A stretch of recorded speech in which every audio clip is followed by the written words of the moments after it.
Hilton ending up running away with it at the end. So they were forced to really fight for it earlier this morning. This one, I promise, will be no less than the team that was ranked first in the country last year, SACS. Hilton, the Black Caps, if you're wondering. They are one of the schools that wear black and white. That's a good ball to hold, and it's finished off well. Hilton score first against SACS, and it's Hanu Pieterse that's on the score sheet for the Hiltonians. Far from done, but it's just begun. It's going to go the entire distance, this one. So, SACS, what can they muster? As some of the players for you, for SACS, that were chosen as a part of the Western Province Currie Cup side, which is quite exciting, and that is just how SACS do it, just like that. 1-2, bang, to Zach Cicero, one of the experienced stars, the centre forward. 2, they know it's tough. I've deemed it the group of death, this Group B, because there's Hilton, there's JP, there's SACS, and there's Selborne. By far the head-to-head ties there to finish in that top 2 will be really, really tight. I think any other groups you can well predict and predict right. Oh, he's hanging there, he's up in the air. He hasn't been able to hit it. It is so well moved there. That move by Hilton. Thomas Taylor just putting into that whole position, almost 2 meters within the cage. Man v man, Mackley gets it through to Aiden Turrell. Now, there's the shot and there's the finish. Swish! SACS gets 2-1 up, and the parents here excited, happy, gracefully. He has Tristan Iceman, Ace, moving on his inside as well. But he's going to go alone at this point, Thomas Taylor. He's really a powerful swimmer. Ace is still there. Thomas Taylor goes himself, hits the cage. Tristan Ace. And the Iceman has ice in his veins yet again in this one. It's 2-2 here at the Mark Stevens Aquatic Centre. Age of 14 years, which is truly telling. Our referee today shows that we have lots of experience officiating-wise. SACS do something there. They're able to put it into the back of the net through Connor Medding-Williams, or were they able to? I think Stan had put his whistle to mouth there, so it's still 2-2. The second quarter, that one's fair to hold. What referee said there, Hilton have something. It's a kick out for number 8, it would appear. Or is it a 5-meter? Number 8, the guilty party, Matt Forbes. Oh! But it must be said, it's a fitting nickname. It's well befitting.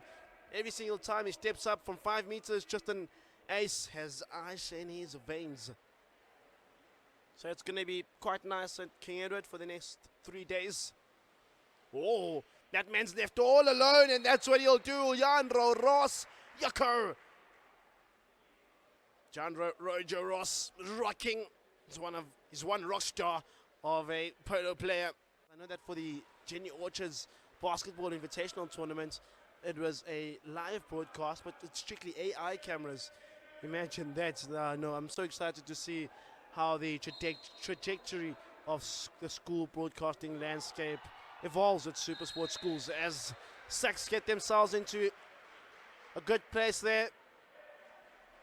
Second quarter. Setting up now, Hilton. Oh, Meemal Herb, is that in? Stan blew his whistle on the other side. Referee Stan, or perhaps have given them a 2-meter. I'm trying to gauge what call's been made.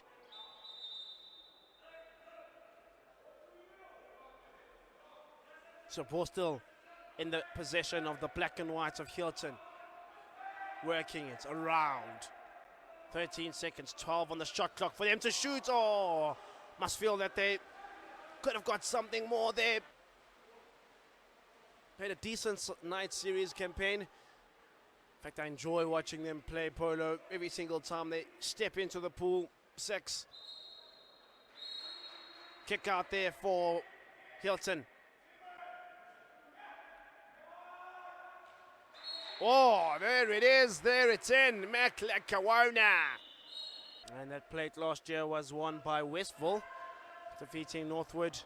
And then they eventually are placed. I think they placed about 6 after that.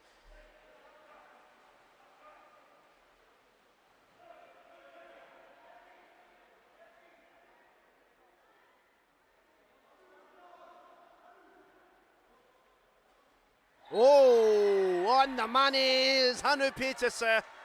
News for you, you can watch some exciting tournaments, some events that we've picked out for you. The Durban and District Girls Gala, hosted by Maris Stella, will be on the 5th of March, and the Girls Inter-Schools A Gala will be hosted by St. Anne's on the 6th of March, and that's on your home of School Sports, channel 216, and on the app.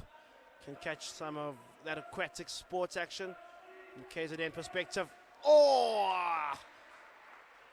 So much power behind that from Nicholas Fall. So you can catch some of that on your home of School Sports, as well as 41 other sporting codes, as Stan says 5 meters for Hilton. No easy feats as that as the youngster, the bounce shot and in. Right side of the cage, right side of the keeper, inside the cage, 6-5 for the Hiltonians. So Nicholas Fall.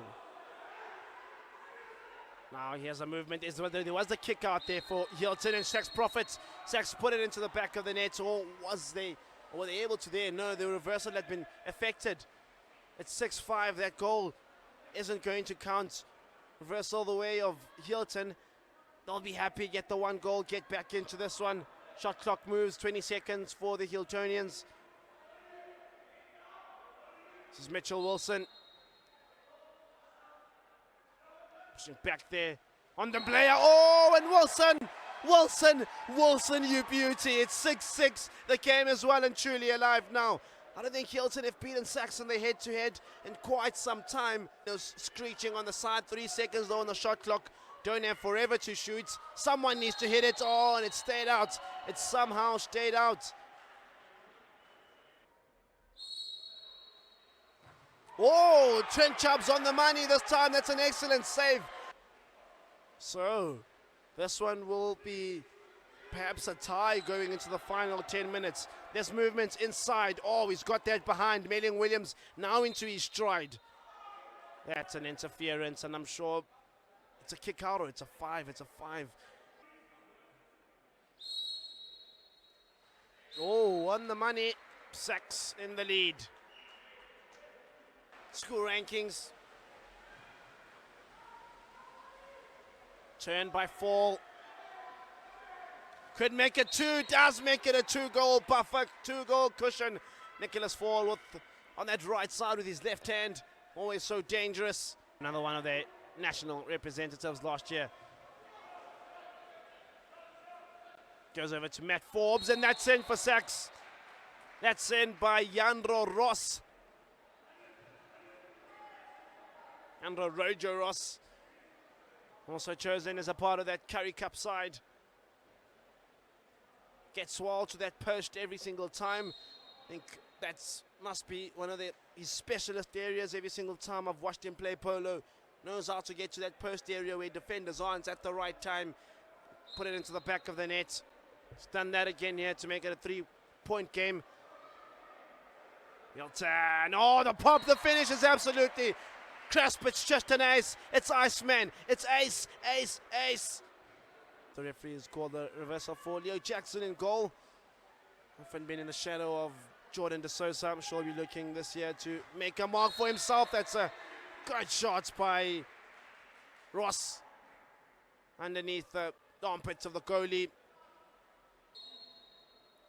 This being match 13 from the 15 today means there's still about 3 more games that you can expect to see on your home of School Sport this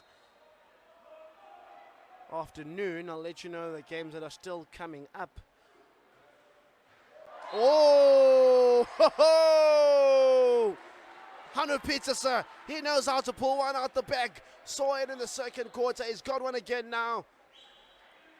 Want to move with it quickly. I think there may be an exclusion there for the number 7, Connor Melling Williams for the side.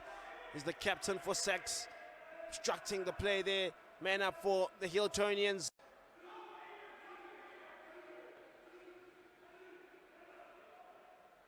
It's zonal for SACS.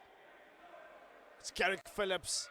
It's Hanu Petersen into the net, into the cage. 10-9, Petersen's on fire. That's his 3rd one. It's his hat-trick too. And the game still hanging.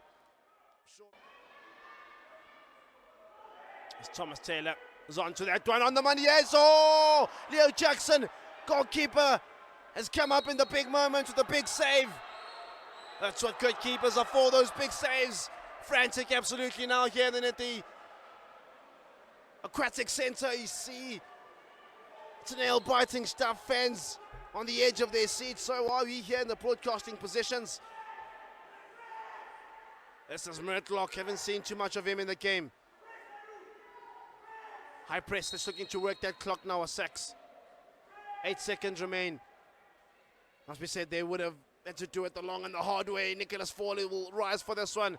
I think they've just been able to sneak in and creep in behind with that SACS, take the victory. Devin Card is not too pleased. He walks away from the bench, but he will have the victory nonetheless. It's a very close one. Jason Salino goes over to have a chat about the calls in the game that he wasn't too pleased about. But this he'll have to take. I think he's tired, put up a really good fight against the best side in the country. They lose narrowly by 1 point.